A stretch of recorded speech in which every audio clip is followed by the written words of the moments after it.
The Legend of Zelda is a series that's difficult for me to describe my feelings for. It's always been such a major part of my life. So much of myself and my childhood have been dedicated to this series, so you can imagine my difficulty in putting a list like this together. For every Zelda game, I can describe specifically my takes on it, and that's because I know each and every title in and out. I've spent years putting this list together, and as a result of my struggle, I've finally made a list that I can call accurate. Zelda means so much to me, and so I wanted to do it justice by making this list pretty in-depth, but also celebrating all 19 games. So please feel free to tell me your favorites as well, because I really am interested. But for now, let's go to number 19.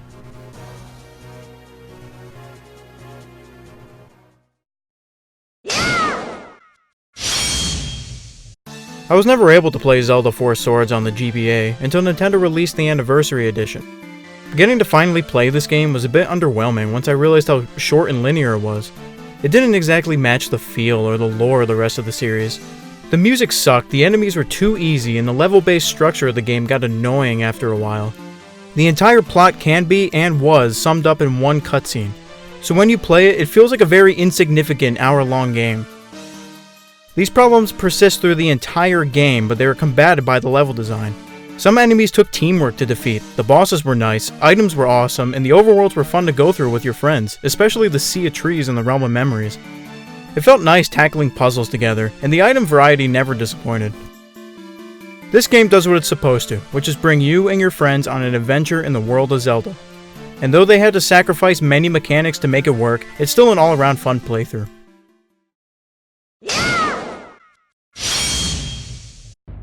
You heard me say the mechanics were lost in the previous entry. I feel that Nintendo realized this and tried to implement them back into the Legend of Zelda 4 Swords adventures. But for me, the adjective to best describe this game is cluttered. There is way too much stuff in this game that the developers tried to squeeze in, and mostly at the end too. I'm mostly referring to the story. All around it was pretty good, but the execution of it was just terrible. It slowly but poorly tried to shove Ganon in your face, along with a powerful trident, a dark mirror, and having to suddenly collect 4 jewels to enter Vati's palace. It just made the pacing of this game absolutely bizarre. Not to mention the puzzles, and how their range of difficulty could either be laughably easy, or teeth-grindingly frustrating. But now, onto the good parts, which is mainly comprised of the gameplay. The combat of this game never gets old. Using 4 links to demolish a fleet of soldiers is really satisfying. And certain items like the fire rod make it even more worthwhile. There's also so much character in this game. You get to see clear changes in the places that Link has been to. Each Link has a different voice, and it even has Tinkle try and steal Force Gems from you. And if you get it before him, he gets all sad. These aspects of the game definitely make it fun when replaying.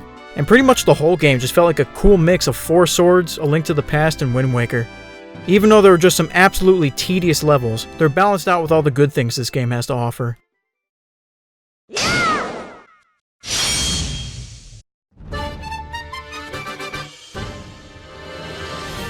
Maybe it's a little ironic that the 3 multiplayer Zeldas are the ones at the bottom of my list, since they're the ones designed to be tons of fun playing. I think it mostly has to do with the level-based system, and that this causes the games to lose the feeling of openness and exploration that Zelda's known for. But this doesn't change the fact that Zelda Triforce Heroes is a blast to play through. Whether you're playing online or with the doppels, this game just exudes joy. The costumes that you can choose are adorable, and there's a really good selection. Getting to coordinate your costumes with the other players so that you can all benefit from the perks is super cool. Each level is designed so flawlessly that there are very few cases of reused assets, and the teamwork needed to beat each one of them keeps it from getting old. My personal favorite is the Sky Realm, just because there's so much variety. But my favorite part of this game is Hytopia, just because of all the little things that you can discover, which gives this game a lot of charm. This game is pretty funny too, and the music is really epic. The most fun for me out of all the multiplayer Zeldas, and definitely a must-play in my opinion.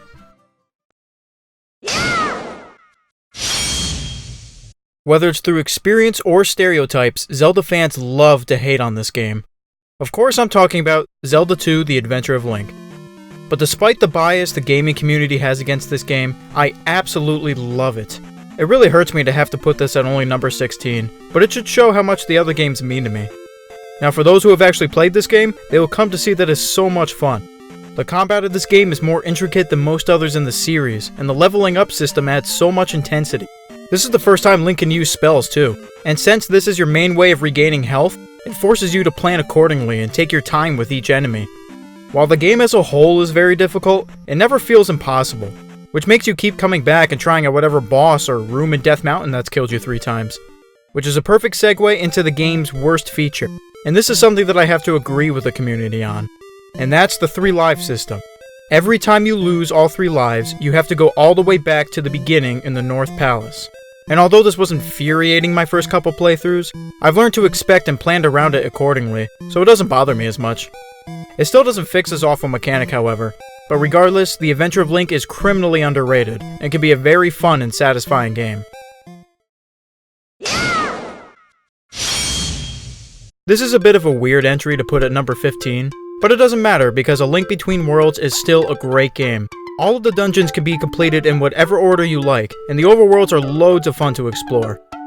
Some people have complained about this game being too short, but I feel like the amount of content really makes up for it. With collecting all the Mai-Mais, upgrading your sword, and trying out all the minigames, this felt plenty long for me. Renting items is a fresh way to opening the player to make their own decisions on how to approach tasks. They can either enter a dungeon fully equipped with all the items, or very unprepared with only the necessary one to enter it. The whole concept is based on perspective, and although I enjoyed it, I probably wouldn't want to see it in future Zelda games. The story, dungeons, and characters are great, and having a few tracks from Link to the Past all vamped up is really nostalgic. I haven't even mentioned the game's biggest attraction, which is having Link merge into walls, which has some great puzzles, and adds a dimension to the world that A Link to the Past was never able to offer. This game does have a few letdowns, like it being surprisingly linear for how open the world was, and also the buttery graphics, which personally I'm not a fan of, but the opportunities this game allows you to have can easily attract just about anyone.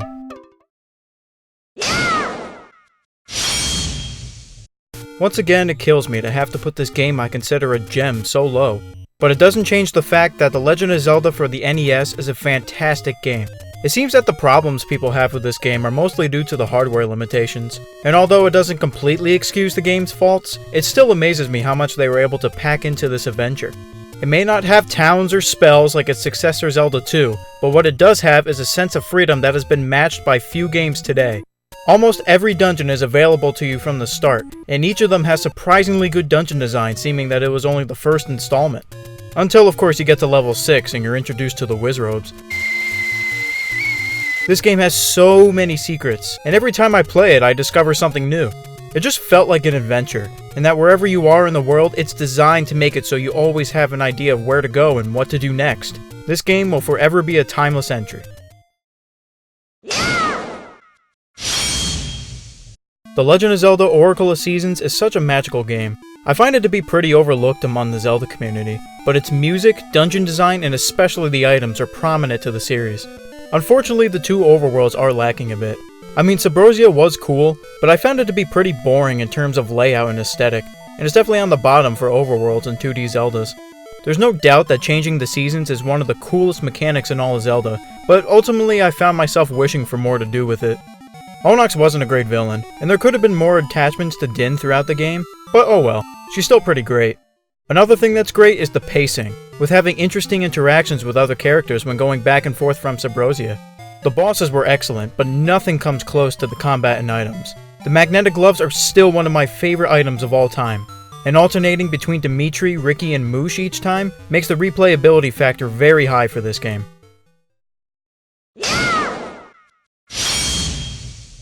Minishcap is so cool. It has so much charm to it, and the whole adventure felt complete. I love just about everything from this game, and not to mention Ezla is one of my favorite companions. Mainly when people complain about this game, they mention the filler in between dungeons like finding all the library books, but I sort of found these very charming and really helped with the pacing. Plus I was exploring around the world of Minishcap and already had a good idea of where I could find all these things I needed, so when the quest came up I knew exactly where to go. Another thing people complain about are the kinstone pieces, but I think it really connected you to the world, because just about every person could benefit you if you had the matching piece, so this would encourage exploration. Plus getting to every character in Hyrule Town just to fuse kinstones with them felt like a mini side quest of their own. Dungeons like the Temple of Droplets and the Palace of Winds are great, and the side quests are fantastic, and the music especially sort of drove the entire game, with its lively themes and big variety. Though the bosses were a bit disappointing and the game was linear at some points, Minishcap is a classic in my mind and an absolute joy to play. Unfortunately for me, I didn't grow up with this game like many others. I didn't even play it until I was a teenager, and when I did, I hated it. I thought it was the worst Zelda I have ever played and wanted nothing to do with it. This experience took me over 2 years to overcome, and I finally let go of my bias and decided to give it another shot. And honestly, I don't know what I was thinking my first time playing this, because after I replayed A Link to the Past, I played it again and again and again. I could not put this game down, and whatever problems I had with it were completely gone. It makes me sad that despite this experience, the game is only at number 11, but it's still amazing. I will say that my biggest problem with it is the difficulty. I found it to be just as hard a game as its predecessors, but I don't entirely mind that because it makes up for it in other aspects. The world feels alive, the music is great, and the dungeons are challenging but exhilarating. I find it a bit weird as to why Nintendo chose to have the dungeons done in a specific order, instead of having the player choose like in A Link Between Worlds. But it's not really a problem, and it doesn't take away from the fact that there is so much to do in the overworld. I can guarantee that all my past feelings for this classic will never come up again.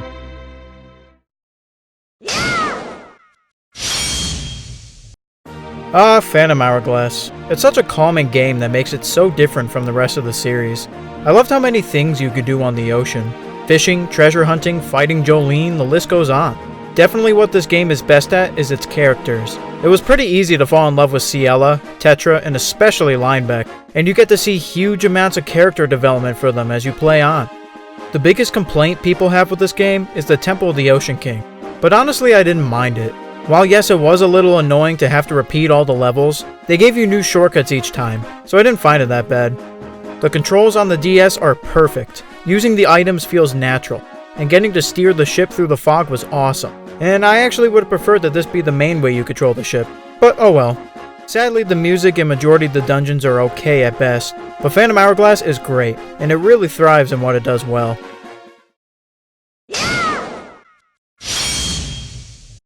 Link's Awakening is one of the most captivating games on the planet. Just about everything it does is masterful, and so full of life and humor. The filler sections of this game are so extraordinary. I mean, you can infiltrate a castle, walk around with a chain chomp, get followed by a ghost. You can tell Nintendo went to the top of their creativity for this game. Every nightmare you fought was unique, and their final words to you right before they die still makes me feel uneasy. Characters like Marin are extraordinary, and getting to all the photo opportunities in the DX version is one of my favorite things to do in all of Zelda. The world was huge and the story was excellent with perfect execution. Such a unique game, and just another masterpiece in this legendary series.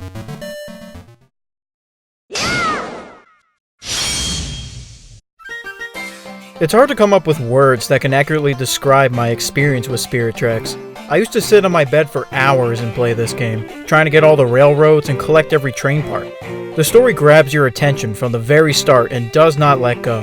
The train itself was a blast to control, and a huge upgrade from Phantom Hourglass. Although the dungeons were good, the Tower of Spirits was what everyone was looking forward to. Controlling Zelda added awesomeness to the already great puzzles, and they continued to change it up each time you came back. While I more tolerated the Temple of the Ocean King, I seriously enjoyed every second of the Tower of Spirits.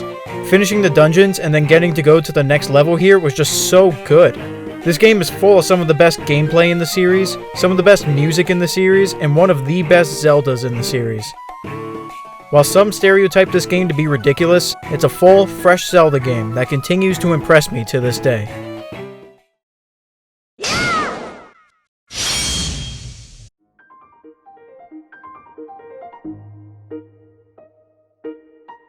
Through the experiences, the world, and the 950 plus hours of gameplay I have in The Legend of Zelda Breath of the Wild, it's pretty easy to say this game deserves the praise it gets. I guess I'll address what I dislike in the game first, and that would be the dungeons, bosses, enemy variety, story execution, weapon durability, and the difficulty. All the interesting stuff in the world has already happened, and you are left to explore this empty land with very few lively places left. You become too overpowered when you're well into the game, and it becomes pretty easy to memorize the enemy's attack strategies. Every one of the divine beasts and bosses felt the same, and could be taken down the same way as the rest of the enemies, so they didn't feel special.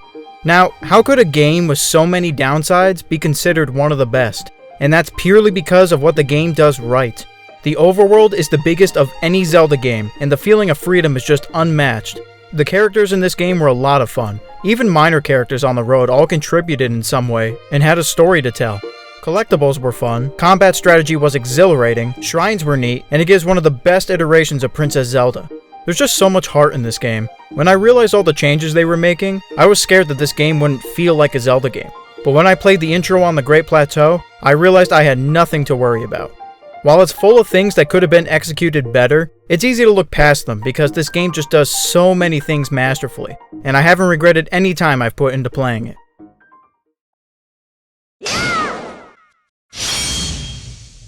Here's another game that I absolutely hated my first time playing, but when I finally gave it some more chances, I couldn't believe what I was missing on The Legend of Zelda Skyward Sword.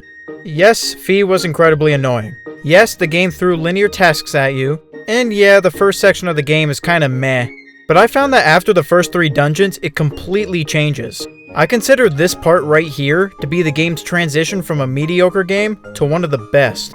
The story was amazing, and a great way to invest the player.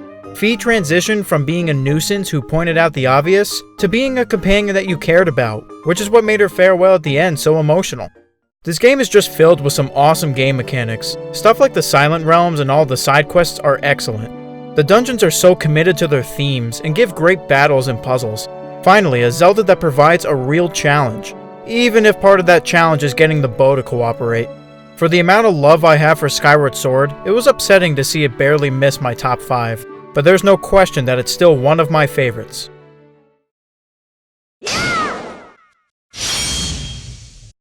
The Oracle games are very overlooked in my opinion. I really consider them to be on the same level as other 3D Zelda games. If you're looking to get into these games, then I'll give you some advice. Play Seasons first, and once you're done, use the link code and start your next adventure for Oracle of Ages. Even if we're talking about the unlinked version of Ages, I would still place it at number 5. This game is the best 2D Zelda game I have ever played. The pacing of this game is absolutely perfect, and the entire world and its people feel connected. The changing of the time period mechanic is wonderful, even better than Ocarina's. Just when you think the game has used all of their ideas, they give you these genius fillers, or they introduce something like the mermaid suit that adds another dimension on top of the already 2 time periods. The dungeon design and bosses are puzzling but great. It just feels like at every turn, this game does nothing but impress. Vernon was a great villain too, way better than Onox. Just more Nintendo magic with this entry, and really earning its spot in the top 5.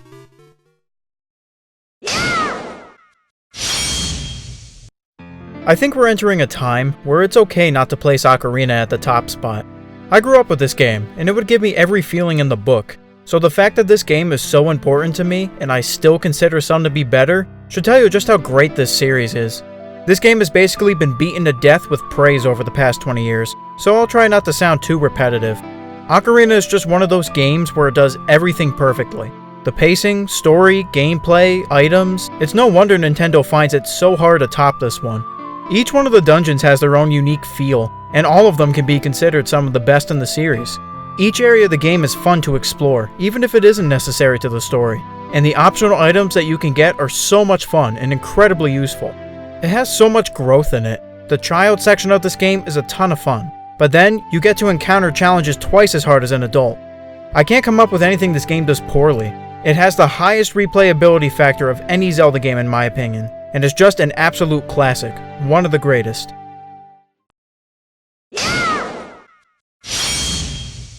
There are very few video games in this world that I don't consider games, I consider them experiences. And what I mean by this is that these games can take any person, no matter if they're a gamer or not, and have them be fully immersed. That the concepts and execution of these games are so well done that they surpass the line of entertainment and become some of the greatest controlled experiences in the world. And one of these few games for me is The Legend of Zelda Majora's Mask. I have so much nostalgia and so many mixed feelings through me just simply talking about it. I'll start by saying that the side quests and aesthetic of each area make this the most immersive world of any Zelda game ever. When it comes to myself, there is almost nothing I hate more in a game than a time limit. I don't know, I think it gives an unnecessary urgency when all I want to do in that game is explore the world and its surroundings. So then, why oh why do I love Majora's time limit so much? I think it mostly has to do with the story and the reason why there's one in the first place. There's a danger to this world and its people, and you are absolutely powerless to stop it. You can feel the grief spiraling through every crevice of this game, and really it's just no use trying to tell you about it. Every person will have their own genuine experience with this game, and that's what makes it so magical in my opinion. Such a perfect game, with its dungeons, mechanics, music, characters. I love it.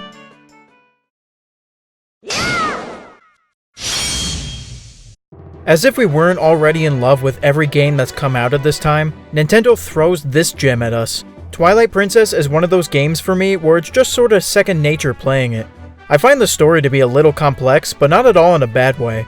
And as far as dungeons and their atmosphere go, this game trumps all others. The items are clever, the enemy variety is astounding, the wolf mechanic is fun, and the combat has been upgraded tenfold from the other games. I haven't even scratched the surface yet, but you get the point. Now, where this game does so many things right, it also falls short in others. Though the wolf mechanic was fun, being forced to collect the Tears of Light was really tedious and pace-breaking. And though the items were clever, there weren't really a lot of outside dungeon uses for stuff like the spinner and Dominion Rod. But what the game thrives in overcomes its flaws, because Twilight Princess gives us some of the most epic parts in the series. The filler between dungeons was so much fun, and every obstacle you face or new area you discover felt different than any others you've seen before, which really adds to the noble adventure feeling this game gives off. Others may love to hate on it, but it will forever have a place in my heart, and be my second favorite Zelda game.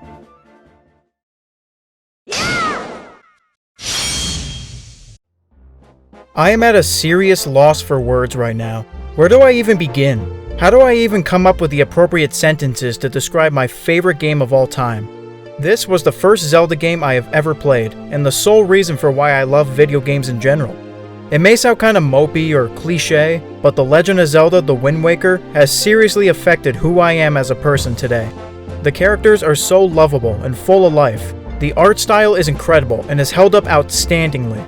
The dungeons are the perfect balance of aesthetic, difficulty, and fun. Out of every game on this list, Wind Waker does everything the best. Where some games fall short of the execution portion, Wind Waker takes this and shows the other games who's boss. The story execution in this game is unlike any game I have ever played ever. It just takes so much time to have you immersed in where you were at the moment, while simultaneously giving off a true feeling of adventure and freedom in the ocean outside. Which brings me to the greatest part of this game, which is the Great Sea.